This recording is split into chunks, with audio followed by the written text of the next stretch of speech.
lo cual nos parece se mantiene hasta la actualidad. Si esto lo añadimos la existencia de una concepción estigmatizante que sinonimiza lo político dentro de la universidad con, disculparán, no es peyorativo, pero es parte del sentido común, se sinonimiza lo político con lo chino, por lo cual despolitizar significa sacar lo chino del medio. Tenemos que operar un efecto disuasor, ya que se habla de quitar la mugre, de fundar una nueva universidad. Y no se reconoce que la universidad no se privatizó gracias a esa resistencia. Sin propuestas, pero resistencias al fin. El efecto de la revolución ciudadana ha llegado hasta las aulas, pero reforzando lo que ya se venía dando desde años, es decir, nada. Se sigue teniendo un antichinismo crítico, pero ya no están los chinos adentro. Entonces, hacer una lectura crítica de lo que ha pasado con la universidad y el movimiento estudiantil implica necesariamente salirse de ese antichinismo crítico, cultivado y fermentado largamente por los medios del sentido común. Consiste en apartarse de esa lectura que únicamente intenta sepultarlos y tenerlos como chivo expiatorio, que sirve para acusarnos por el fracaso de la universidad en nuestro país, pero sin quitarle su parte de culpa, pero resulta mínimo comparado, y esa es la propuesta principal de la revista, digamos, resulta mínimo comparado con el olvido que se produjo desde el Estado y por tanto de las élites. En todo caso, frente al declinamiento de la organización estudiantil universitaria, las y los estudiantes secundarios se siguen movilizando, por lo cual no creo que hay que darse todavía certificado de defunción, y hay que pensar que no están muertos y que andan de parranda. Creemos en la posibilidad de los tiempos largos, en la necesidad de recuperación y aglutinación que se debe tener en torno a una educación pública, gratuita y de calidad. Hay que aspirar a que los secundarios movilizados se conviertan en quienes reivindiquen lo estudiantil universitario, sin que se encaiga en el estigma de la propuesta estudiantil, ni reduciéndola a la imagen de bullas, de gente vaga que no quiere estudiar, y más bien se articulen como viene ocurriendo en Chile, Colombia y Puerto Rico. Si se prosigue por esta vía de la meritocratización moralizante, un aumento cada vez mayor del cobro de matrículas o de arrastres, una elitización para que intentan acceder a la universidad pública, esto podría hipotéticamente proporcionar motivos para que la gente se vuelva a organizar. Pero no es cuestión de soplar y hacer botellas. Por poner un ejemplo, la aprobación de la Ley Orgánica de Educación Superior no generó prácticamente ninguna reacción en el estudiantado. Ni siquiera se hicieron propuestas de la universidad, porque debería suponerse que hacer propuestas sería una de sus funciones principales. ¿Desde dónde se está organizando la universidad? La universidad pública debería, de hecho, uno de los ejes principales cuando se quiere reconstituir un Estado por más precario y devastado que se encuentre. Lo que se trata de hacer este gobierno es, digamos, meritorio, ya que intenta ordenar y construir algo que sencillamente se derrumbó o no existía. El problema es desde dónde, bajo qué criterio. Contamos con élites precarias, egoístas, coloniales, cortoplacistas, parroquianas, que han imposibilitado voluntariamente que se trata de construir cualquier proyecto de Estado-nación viable. Por otra parte, el gobierno y sus élites satelitales se encuentran ahora en un intento de edificación del país. En esta medida, el trabajo de Rafael Correa versus lo que había antes puede ser loable, ya que hay una voluntad por generar una perspectiva nacional. El pequeño inconveniente, y tan pequeño, radica en la perspectiva de clase que poseen estos proyectos, y obedecen a criterios de medianas y pequeñas burguesías ilustradas que siguen pensando que el proyecto nacional es parecerse a México lo más posible. La Universidad Central en concreto no va a desaparecer, pero sí va a seguir en una condición muy precaria, con profesores administrativos que ganan mal, con alumnos que no tienen acceso a nada y con una burocracia enredada kafkianamente. Es evidente que hay un olvido voluntario e involuntario, no hay un proyecto. En este contexto creemos que no se puede pensar en un movimiento estudiantil organizado. Sin embargo, es importante que se vaya construyendo. Difícilmente habrá una recuperación inmediata de este, lo preferiríamos estar equivocados realmente. Se aspira que en el transcurso de los próximos 10 años se retome la movilización de la universidad, pero los estudiantes viven un profundo amedrentamiento naturalizado, una ausencia casi total de beneficios y garantías, al igual que ocurre con los profesores. Se nos conoce que estos beneficios existen en otros países de América Latina y en universidades públicas, incluso con menos presupuestos que el nuestro. Ya para ir cerrando, o con una lectura final, ¿qué pasa con la universidad pública ecuatoriana y América Latina? Habría que pensar que viene ocurriendo con el resto de la universidad pública en el continente. En todas existe un intento de desmantelamiento, con mayor o menor intensidad. Sencillamente, pero en la Universidad Central no se puede ver que eso pase. No se puede decir que están desmontando la universidad, porque no se tiene nada. Y no se puede negar aquello que nunca se tuvo, o que se tuvo hace mucho tiempo. como la residencia o los comedores universitarios, pero pocos se los recuerdan, haciendo parte del olvido estructural impuesto por el neoliberalismo. A la final, la falta de memoria política también es un proceso y se construye o destruye. Es necesario trabajar en la memoria de la universidad si no se quiere terminar perdiendo del todo. El neoliberalismo por privatización es terrible, pero si la gente lo pelea, sirve para generar memoria y honra por la pérdida de derechos y servicios. En cambio, el neoliberalismo por olvido es patético. Actualmente no existe para los estudiantes acceso a ningún tipo de beneficio: becas de vivienda, alimentación, buses, libros, fotocopias. Mejor dicho, la mayoría de gente dice, bueno, ¿y eso qué es? O a derechos estudiantiles. No se tiene una estructura técnica o posibilidades de viajar a congresos financiados por la universidad, lo cual es prácticamente impensable. Servicios que no se tienen desde hace más de 30 años. Aunque históricamente la Universidad Central haya jugado varios papeles importantísimos en el país, ¿no? En el 44, en los 60, en los 78, creemos firmemente que no está echada la última palabra con respecto a la universidad pública en Ecuador. Retomamos las palabras de Alejandro Moyano, que en el año 94 se preguntaba: ¿y la universidad? Pues creemos que su respuesta se mantiene. No se encuentra articulada nada y lo que hay es sumamente precario y contingente. Hay que seguir observando en estas firmas subterráneas que se movieron históricamente al interior de las universidades públicas durante todo el siglo XX y parte del XXI, en términos de movilización estudiantil. Las solidaridades que se han tejido, las demandas compartidas, aunque no obedezcan a situaciones similares, me refiero a Chile, Colombia y Puerto Rico. Precisamente a eso nos referimos con la memoria histórica de larga duración de la universidad. Y como dijo Giovanni, pues sí creo que hay momentos de inflexión. Y de la movilización estudiantil en el continente. En el espacio ecuatoriano ha habido un repliegue que ya dura muchos años, y eso hace que la lucha por recuperar la movilización estudiantil en el Ecuador sea urgente y necesaria.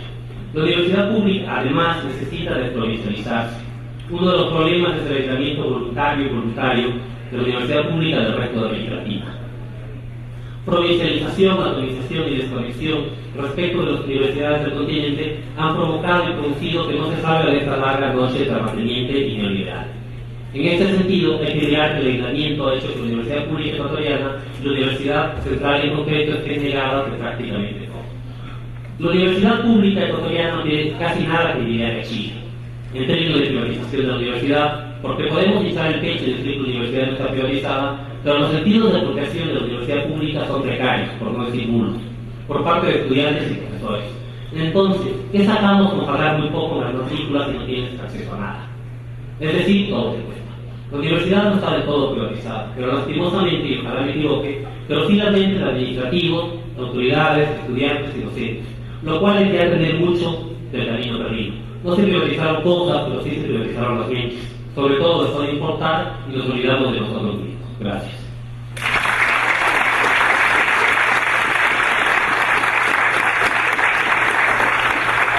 La intervención de Carlos Selli, y como director me permitimos que se quede un poquito más de tiempo. Si acaso algunos de los ponentes tienen algo que se les quedó en el tintero, esta es su oportunidad para decirlo ahora o dejarlo para siempre.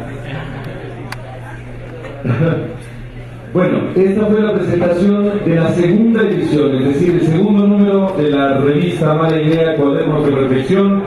Antes de finalizar, hacer el reconocimiento a todos quienes forman parte de esta revista, que parece justo y necesario: al director Carlos Selli, al consejo editorial Quintia Moreno, Paola Sánchez, el consejo asesor Santiago Cabrera, Soledad Chalco, Patricio Pilca, Yomaira Plasencia, la edición de Anet Cervantes, María Fernanda Aus, portada de Gonzalo Sánchez, Viviana Quispe, el diseño de Mauricio Moreno Salas y la traducción de Marcelo Conde. Si es que en la concurrencia existe algún cuestionamiento o alguna pregunta, por favor formularlo ahora. Buenas noches, compañeros, compañeras. Mi nombre es María Paula Aranda, soy estudiante de Sociología y Sociopolítica de la Universidad Central. Bueno, yo creo que la decisión de Carlos Selli fue clara y el panorama es desolador, ¿no? Y creo que el movimiento está en crisis y es tan desalentador la presencia de Carlos Torres aquí. Después de escuchar, a mí me dejó totalmente al inicio escuchar que estos debates son necesarios momentáneamente cuando su deber es hacer debates continuos sobre lo que pasa en la universidad. Después, yo quisiera decir, a Carlos Torres se le preguntó en mala idea, perdón. Se le preguntó, una de las preguntas era, porque él dice que el movimiento estudiantil está en reconstrucción, le preguntaron, cuáles son por qué está en reconstrucción y qué es lo que él debería hacer para reconstruir él y el movimiento que está reconstruyendo, ¿no? Y en su respuesta, él dice que es olvidarse de esas políticas antidemocráticas, obviamente que tenía el MPD, ¿no? Que ahora es el culpable de todo, ¿no? Pero a mí me dejó sonando esa respuesta cuando Carlos Torres hizo que se apruebe un reglamento súper antidemocrático para las elecciones de la FEWE, donde se nos aumentó al doble el padrón de firmas. Se nos exigió 5.000 firmas, lo que dio cabida ¿para qué? Para que se presente un movimiento como Nueva Universidad, auspiciado por el rector, y el MPD, que tiene un equipo que puede recoger 5.000 firmas. Pero, ¿y qué pasó con los estudiantes? Que no somos chinos y que no somos tampoco vendidos al gobierno. No pudimos participar. En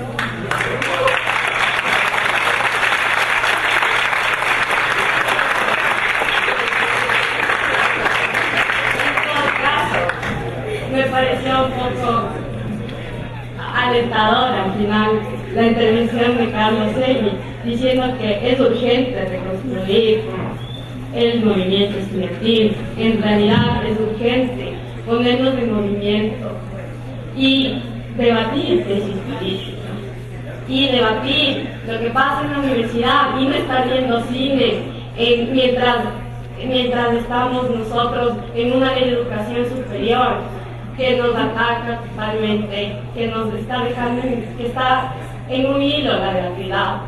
Y no está jugando ping-pong en las oficinas de la FEWE, mientras estamos nosotros